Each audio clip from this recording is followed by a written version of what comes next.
this is FirstCoast.tv. We find ourselves here with Dmitry Yablonsky, who's the director of the Jerusalem Symphony Orchestra. Just got out of rehearsal. He's a little warm here. It was a great rehearsal. And tell us a little bit about the history of this orchestra. It started in the 30s. Well, it started before the State of Israel was formed. And this year is 80th birthday of the orchestra, and it's a distinguished orchestra. Yes. And I'm very flattered that I have a position with them, conductor laureate, and we have wonderful projects. And I'm very flattered we have such a wonderful tour. This is our first concert on our U.S. tour. We have 17 altogether, finishing in Worcester, Massachusetts, and I'm very happy. I had my bar mitzvah not far away from here in Boca Raton, but it's a great pleasure really to be here. I feel right at home because I grew up in New York City, and wow, really. Yes, I saw that the who's who of classical music has performed with you guys at some point in all those years, and you're basically the pride of Israel. I mean, you guys are like something very special. Well, the name Jerusalem is also something, the center of all the religion, so to speak.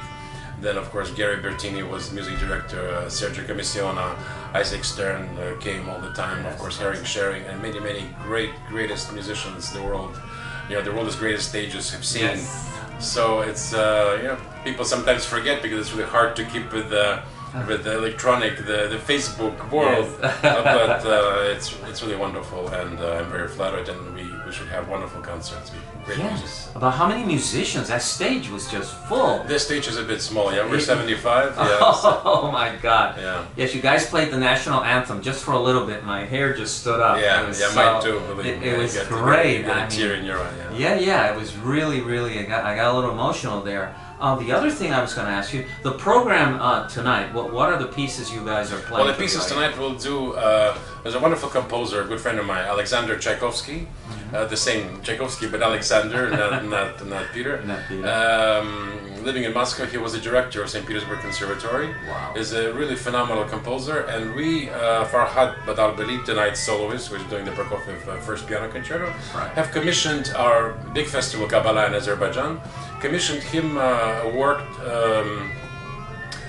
called Khojali to pay respect. It was, it's really not political, but to give respect to people who have died during the Karabakh War in the early 90s.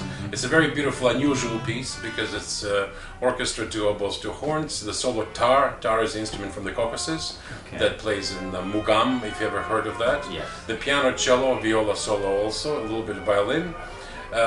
Then the next piece, the world premiere was with Yuri Bashmet and the Moscow soloists in Azerbaijan a few years ago. But then we do the Prokofiev Piano Concerto No. 1 with Farhad Badalbeli, soloist. A break, and then Rachmaninoff Symphony No. 2, which is a gem. It should really... Everybody we have the goosebumps, and the audience has the goosebumps. So I think it will be fabulous. That's great. Well, I want to thank you, and I want to welcome you here to St. Augustine. I will take the voice of the people to welcome you here. Thank you very much. It's been paradise. I stayed here 2 days before. Wow. Rented a beautiful room right on the beach, and we enjoyed it very much, which is really quite a remarkable place. I thank you again. Thank you. And can't wait. Thank you very much. Thank you.